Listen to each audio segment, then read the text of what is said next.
welcome back to The Well-Meaning Skeptic. Today, I wanted to dive into the whole idea of what makes a piece of art self-indulgent. I've been thinking about this conversation since the movie Megalopolis released, panned by maybe most critics, or it was panned by a lot of critics as being self-indulgent. And I thought it would just be fun to really look into what that even means, how much of that is fair to that movie or just to any art in general. Maybe all art is self-indulgent, or maybe that's really the one thing you don't want to be when you're creating something and putting it out there. So let's get into it. First off, art is extremely subjective, which is, I think, what a lot of us love about art and what a lot of us maybe hate about art. I remember when the New York Times started to have a star rating system for art, I was so mad because I said, art is not sports. Sports that you want the score. I mean, the Dodgers are playing the Yankees. What was the score? What were all the statistics? Art, it doesn't, the scoring doesn't work for art. Right. On one hand, a lot of times people, if they didn't like something, maybe they didn't understand it or it scared them. They felt like it was dangerous or pushing ideas or themes that people felt uncomfortable with. And then other people might find that as, well, really the point of art. The point of art is always to address taboos or challenge people in society. And you could probably find plenty of movies that one person will look at it and say it's self-indulgent, another person will say it's a masterpiece. When I watched Megalopolis, I had very high expectations. I'm a big Francis Ford Coppola fan, and judging by the trailers, I was enthralled. I was so excited. One filmmaker has always been ahead of his time. Time, stop!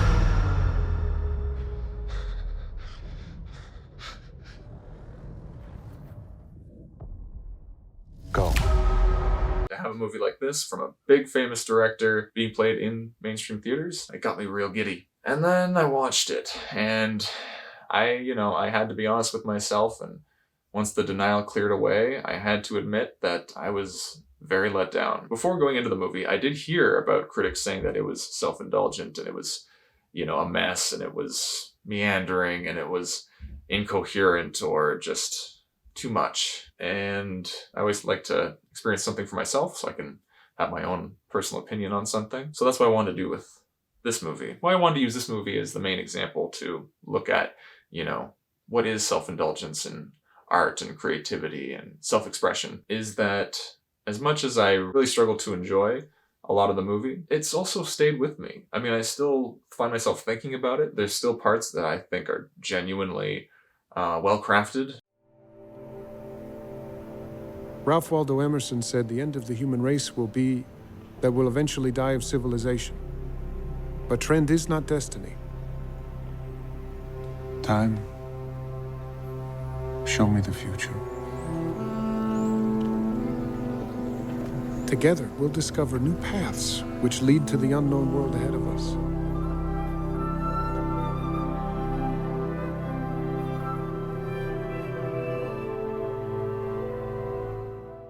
I think what I'm trying to, dissect with this video is self-indulgence even a thing? Does it even exist? Is it measurable at all? Or is it purely subjective? Is self-indulgence just something we call a movie when we don't like it and we don't like it for specific reasons? It didn't resonate with us and we felt like we found it annoying, boring. We didn't know what the person was doing. The movie confused us. Did we find it like a waste of time? Like, for us, is self-indulgence just a movie that's a waste of time? Well, I've seen movies that didn't seem self-indulgent, but they felt like a waste of time because they were clearly a Frankenstein's monster of a bunch of different, cooks in the kitchen, movie created by committee where, there were so many reshoots and so many endings because they wanted to see which one would resonate best with audiences, because it was more about getting as many people to like it, to go watch it as possible, and ignoring any artistic merit or value in it.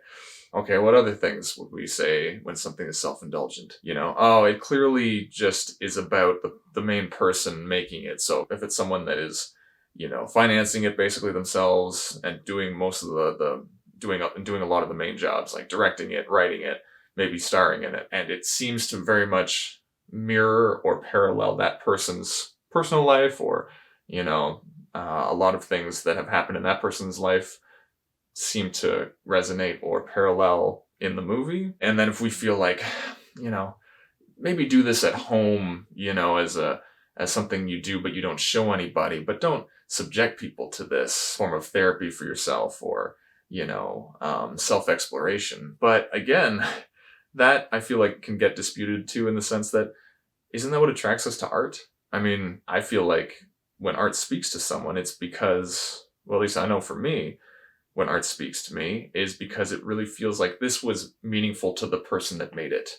They felt that they needed this to be out there, to exist, to be seen by people. They couldn't help but put it out there. Is all art in that case self-indulgent? Because we always put so much of ourself into things that are personal and meaningful to us, that can only be coming from our perspective and our lens and how we see the world, how we see ourselves, and how we see life. We want to make a movie that we would like to be able to see as a fan, or we would want to create music that we wish it already existed, right?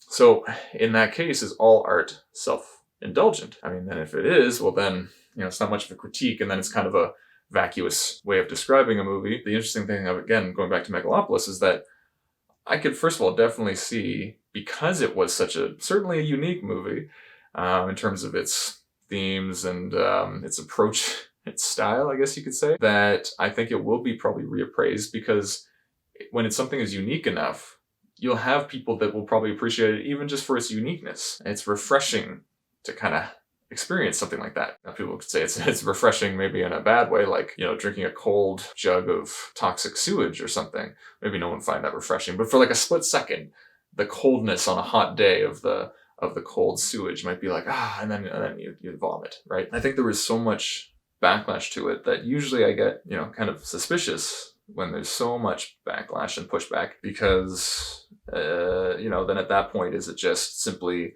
doing something honestly just kind of interesting, basically, and shaking things up too much? And people don't, there's a lot of complacency that we live in right now. We all find ourselves sinking into it without even realizing it.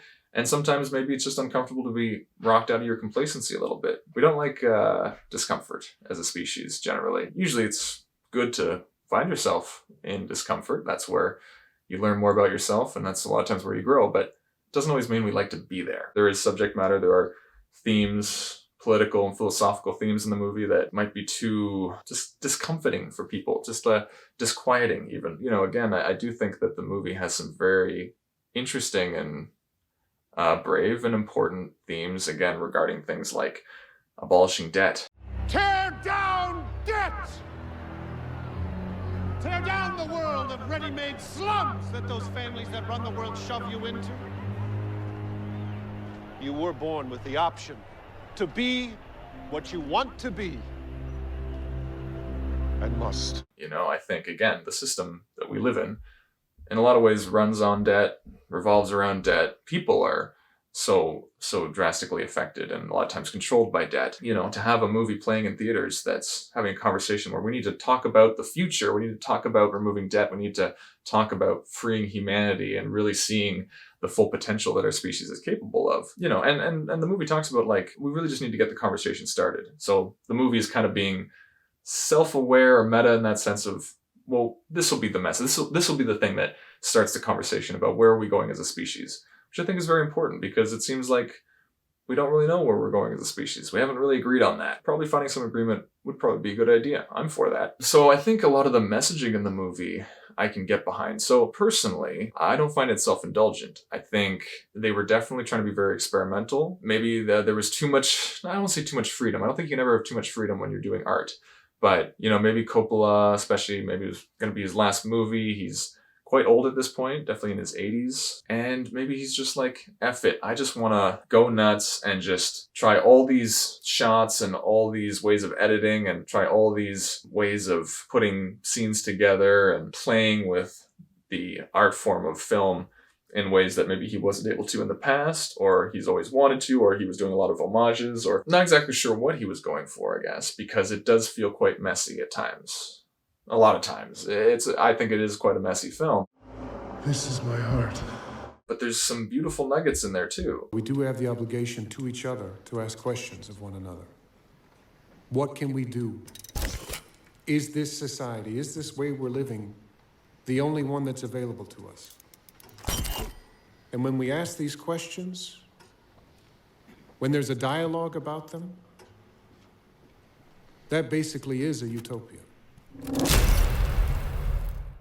It could have just been the film got away from him. You know, sometimes it's hard to make a. I think there's so many things that go into making a movie, and you know, when you have maybe that level of freedom and you've kind of got lost in your vision, and it's hard to find people that can pull you back out to be able to zoom out again. It's like, hey, looking at it holistically, you know, and maybe that's it. Maybe it's self-indulgence. Maybe self-indulgence simply just means, maybe we've gotten there, is just you've gotten too lost in your own art that you're not able to present it in a way that's universal enough for other people to, you know, to really get what you're going for.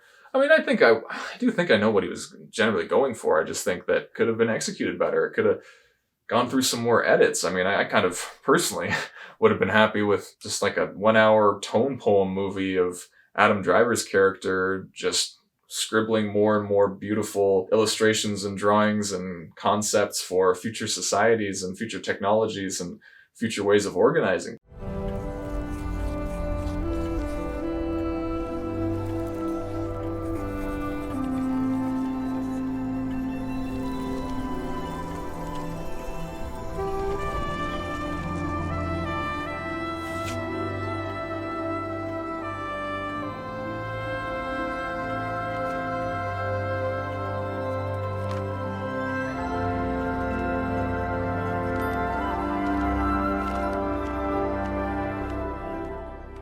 I would have been happy with that. I know maybe that's not everyone's cup of tea, but maybe if he had done that, would some people still say it was self-indulgent? Or because it was maybe more consistent as more of a tone poem, cinema verite style, then people would have been okay with it. They'd be like, oh, okay, he decided to go for that kind of thing. But because, you know, the movie was bouncing back and forth in kind of jumbled ways, at least I felt, and clearly a lot of other people felt, that if enough people felt that way, then maybe, you know, Coppola again, just let the production get away from him, and then maybe he just really was like, I could maybe never end up finishing it because I might die before the movie's done. But I think it's important to get that conversation started of where are we going as a species? Let's start talking about it. How do we free ourselves from this cycle of, you know, oppressive systems and institutions and debt and violence and, you know, manipulation and all these power systems? And maybe he's thinking, you know what, I could make a better movie, but I'd need more time, and I don't know if I'll have more time. This way, I can release it on my own terms.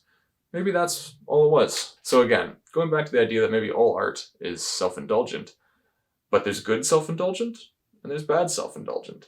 And when something is good self-indulgent, we say, it was magnum opus, it was avant-garde, it was a masterpiece, it was brilliant, it was genius, it was so creative, so groundbreaking, you know. Then there's maybe the bad self-indulgent is just when we find a piece of art incoherent, messy, as bad self-indulgence simply just feeling like, I could have done more with my time. I could have done other things. Yeah, I don't know. But something always gets points for me when it's done from someone who in that position could be considered an auteur. Basically, right, meaning that they are involved in many aspects of the movie, not just acting in the movie, but they also write the movie, produce the movie, finance the movie, direct the movie, you know. They do so many parts of the movie. It's really a majority their baby, their creation. What I always find exciting about those kinds of movies is, you know, you really get something that is going to be unique because that person is unique, because we're all unique. And that's exciting. That's stimulating. That's rejuvenating for me. So I wonder if really that's what it comes down to, is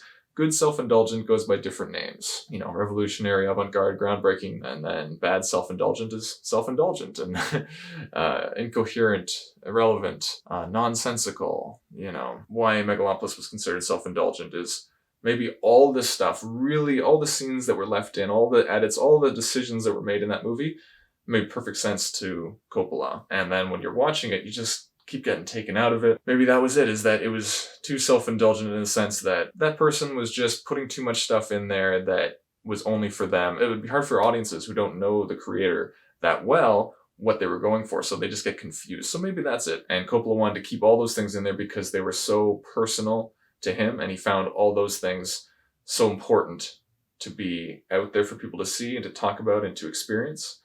And as a general audience viewer that doesn't know Coppola or what he was going for with everything, couldn't sit with him for hours and understand his process and why he decided to make the decisions he did, then it just seems kind of unapproachable or tough to enjoy all the way through, or tough to really, get lost in it and really feel it. So maybe when something is good, you don't even notice. Like, you're totally immersed. You're totally lost in the experience and in the worlds and in the stories and in the characters and the truths that you can find in the movie and that. And when it's bad self-indulgent, it shows. You can tell, you can see the cracks, you can see that it's not another reality, that it's not something you can disappear in. You can see the man behind the curtain, and the illusion falls off, the fantasy disappears, and the immersion breaks. And that's what we don't want, right? We want to get lost in a piece of art. We want to get lost in a painting, lost in music, lost in movies. And when you're taken out of it, then you see, oh, this is something that someone created. It's not real. Bad self-indulgence, we call it self-indulgent because it's like, you basically showed me too much of the illusion, It's like a magician. If a magician is really good at their trick, we think it's magic. We don't know how the trick was done. We call it magic. We call it impressive and skillful, and how did they do that, And if it's a bad magician, we can see, there's a wire, or it's not, it's a fake bird, or, there's a trickery with the contraptions. They're using contraptions or sleight of hand. And so then it ruins it for us. We can't get immersed in the magic and the trick and being tricked.